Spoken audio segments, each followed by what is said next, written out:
bienvenue pour cette exploration en géométrie. Aujourd'hui, on se penche sur un concept clé, les triangles égaux. On va décortiquer ça à partir des sources visuelles qu'on a. Ces sources, elles nous montrent comment reconnaître si deux triangles sont égaux.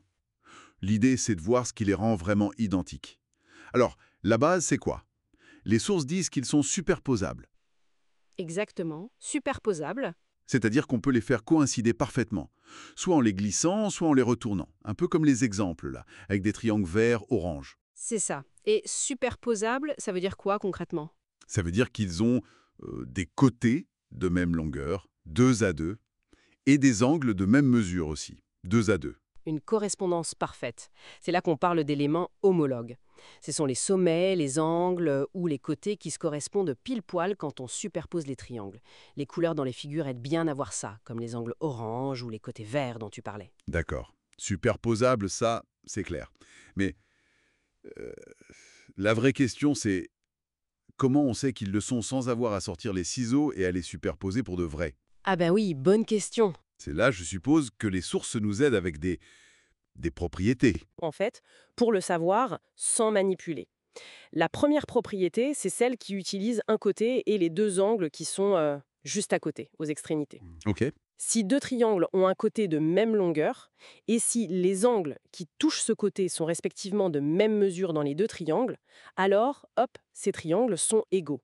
On appelle ça le cas angle-côté-angle, ACA. Donc, attends, si je prends deux triangles, mettons ABC et DEF, Oui, si je sais que le côté BC fait la même longueur que le côté EF, oui, et que l'angle en B est pareil que l'angle en E, oui. et l'angle en C est pareil que l'angle en F, Hmm, ça suffit. Je peux dire direct qu'ils sont égaux. exactement ça. C'est suffisant. Pas besoin de vérifier autre chose. D'accord. Et le deuxième cas, alors? Le deuxième cas, c'est côté-angle-côté, CAC. Là, il faut connaître un angle et les deux côtés qui le forment. Donc, si deux triangles ont un angle de même mesure, et si les deux côtés qui forment cet angle sont de même longueur dans les deux triangles, alors ils sont égaux aussi. Et là, les sources insistent pas mal sur la position de l'angle, non? Il doit être entre les deux côtés. Ah oui, c'est crucial. Pourquoi c'est si important? Qu'est-ce qui se passe si l'angle n'est pas entre les deux? Si l'angle connu n'est pas celui qui est formé par les deux côtés connus, on pourrait potentiellement dessiner deux triangles différents avec les mêmes informations. Deux côtés égaux, un angle égal, mais pas entre eux. Le fait que l'angle soit coincé entre les deux côtés garantit qu'il n'y a qu'une seule forme possible. Ça enlève toute ambiguïté. Je vois. Donc reprendre nos triangles ABC et DEF. Si l'angle en A est égal à l'angle en D, et que le côté AB est égal à DE, et le côté AC égal à DF, Oui, alors là, c'est bon. KCAC, ils sont égaux. parfaitement. Et enfin, le troisième cas, Peut-être le plus intuitif? c'est côté-côté-côté.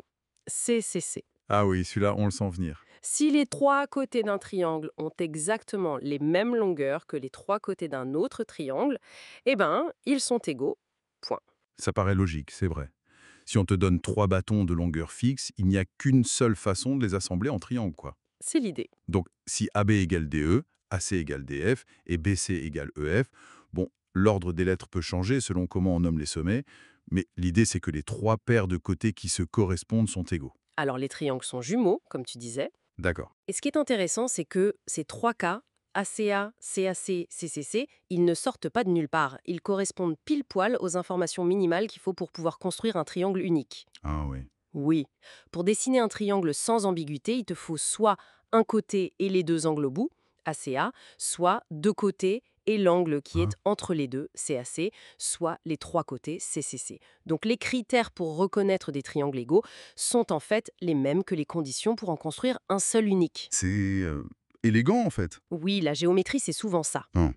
Alors, si on récapitule, les triangles égaux, ce sont des copies conformes, superposables, avec des éléments homologues qui s'apparient parfaitement. C'est ça. Et pour prouver qu'ils sont égaux sans les manipuler, on a 3 méthodes fiables. Angle côté angle ACA, côté angle côté CAC et côté côté côté CCC. Voilà. Ce sont des outils vraiment essentiels en géométrie. Ça permet de prouver que des figures sont identiques. Et une fois qu'on a ça, on peut démontrer plein d'autres choses beaucoup plus facilement. C'est une base pour construire des raisonnements solides. Très clair.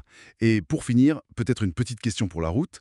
Si ces 3 conditions ACA, CAC, CCC suffisent pour garantir l'égalité et donc l'unicité d'un triangle à sa position près. Mhm. Qu'est-ce que ça nous dit sur la rigidité du triangle comme forme? Le fait qu'avec juste ces quelques mesures, tout est fixé, il n'y a plus de jeu possible.